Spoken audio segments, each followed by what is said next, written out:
নাবালিকা যৌন নির্যাতন এবং খুন আর এই অভিযোগ কুলতলিতে তুলকালাম। শনিবার সকাল থেকে দক্ষিণ 24 পরগনার কুলতলি জয়নগর রণক্ষেত্র পুলিশ ফাঁড়িতে আগুন, পুলিশকে লক্ষ্য করে ইট, পরিস্থিতি নিয়ন্ত্রণে পাল্টা পুলিশের টিয়ার গ্যাস, লাঠিচার্জ। আঁচ এসে পড়লেই কলকাতায় সন্ধে কাটাপুকুর মর্গের সামনে তুমুল বিক্ষোভ।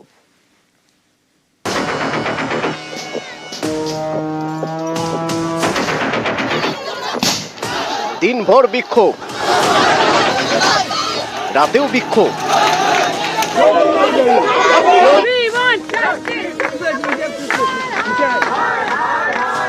সকালে কুলতলি, রাতে কলকাতা। নাবালিকাকে যৌন নির্যাতন করে খুনের অভিযোগ, এ নিয়ে দফায় দফায় বিক্ষোভ। আগুন, বিস্ফোরণ, বিস্ফোরণের আওয়াজ শুনতে পেলে বিস্ফোরণের আওয়াজ শুনতে পেলে নাবালিকা খুনের ঘটনায় কুলতলিতে ধুন্ধুমার। পুলিশ ফাঁড়িতে আগুন, পুলিশকে ঘিরে বিক্ষোভ।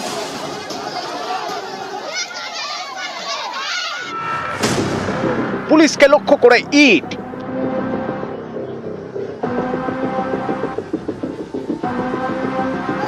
লাঠি উঁচিয়ে পুলিশকে তাড়া। এখানে একটা বাচ্চা আর বাবা এসে এখানে অভিযোগ জানিয়েছে এই আইসি ক্যাম্পে। সেই অভিযোগ তার সেই বাবাকে থানায় পাঠিয়েছে। কেন থানায় পাঠাবে? আজকের দিনে তিনি ফোর্স নিয়ে কেন এখানে ঘটনাটা দেখলো না, কি তদন্ত করলো না? 5 ঘন্টায় আমরা নট অনলি কে করেছে, কে নিয়ে গেছে, ওটাকে আমরা আইডেন্টিফাই করি, তারপরে ওর দেখানোর মতো আমরা ওখান থেকে গিয়ে বডিটাকে রিকভার করি। It's a very bad, it's a very unfortunate event. অপপ্রচার হচ্ছে কি পুলিশ নিষ্ক্রিয়তা কিংবা পুলিশের গাফলতি, এই দায় ঠেলাঠেলি এর উপর ওর উপর। We have supported the whole family through. দ্রুততাতে আমরা এটাকে চার্জশিট করব আর উই উইল এনশিওর কি এটা যে ক্যাপিটাল পানিশমেন্ট হয়। আরজিকরে চিকিৎসক পড়ুয়ার ধর্ষণ খুন ঘিরে প্রায় 2 মাস ধরে প্রতিবাদ বিক্ষোভ চলছে রাজ্যে। এরই মাঝে কুলতলিতে ক্লাস 4 এর পড়ুয়াকে যৌন নির্যাতনের পর খুনের অভিযোগ, পুলিশের বিরুদ্ধে গাফিলতির অভিযোগ। এ নিয়েই কুলতলিতে তুল কালাম। একটা ঘটনার পর ঘটনা ঘটে যাচ্ছে। প্রশাসন কি ভূমিকা পালন করতেছে? এই প্রশাসনের অপদার্থতা, নারীদের সুরক্ষা কোথায়? জনগণের জবাব দিতে হবে। এবং সমস্ত যে পুলিশ ক্যাম্পের যে আসবাবপত্র ছিল সেগুলো যেমন ভাঙচুর করা হয়েছে, তার সঙ্গে এই বিস্ফোরণের আওয়াজ শুনতে পেলে যে পুলিশদের রান্না করার জন্য যে সামগ্রী ছিল সেইগুলো কিন্তু একের পর এক বিস্ফোরণ হচ্ছে। শনিবার সকাল থেকে দফায় দফায় বিক্ষোভ, আক্রান্ত পুলিশ। পরিস্থিতি মোকাবিলায় পাল্টা আসরে নামে পুলিশ। টিয়ার গ্যাসের শেল ফাটায়। পরিস্থিতি যথেষ্ট উত্তেজনাপ্রবণ, বাইরে চলে গেল। পুলিশের লাঠিচার্জও শুরু হয়।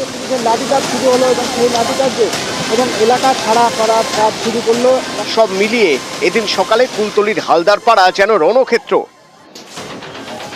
একসময় বিক্ষোভকারীদের সঙ্গে কথা বলে পরিস্থিতি সামাল দেওয়ার চেষ্টা করে পুলিশ। আপনারা পুলিশকে দুটো ইট মারবেন, পুলিশ দৌড়িয়ে যাবে, এতে কোনো ফায়দা নেই। প্রথমে আপনাকে বুঝতে হবে আমরা আপনারা কেউ ওরা আমরা নই। এই ঘটনা আমাদের যে কোনো হয় আমরা বিচারের কাছেই যাব এবং আপনাকে বিচার ব্যবস্থার উপরে আস্থা রাখতে হবে। বিচার ব্যবস্থার উপরে, ভারতীয় বিচার ব্যবস্থার উপরে আস্থা রাখতে হবে। কুলতলিতে নিহত নাবালিকার গ্রামে উত্তেজনা, কুলতলির আঁচ পড়ে কলকাতাতেও। কাটাপুকুর মর্গের সামনেও বিক্ষোভ, পুলিশের বিরুদ্ধে স্লোগান দেয় বামেরা। আরজিকরের কায়দায় জাস্টিসের স্লোগানও দেয় বিজেপি। দেহ নিয়ে মর্গে ঢুকে পুলিশ, সঙ্গে নাবালিকার পরিবার এবং বিজেপি বিধায়ক অগ্নিমিত্রা পল। মর্গের বাইরে তখন পুলিশের সঙ্গে ধস্তাধস্তি শুরু বামেদের।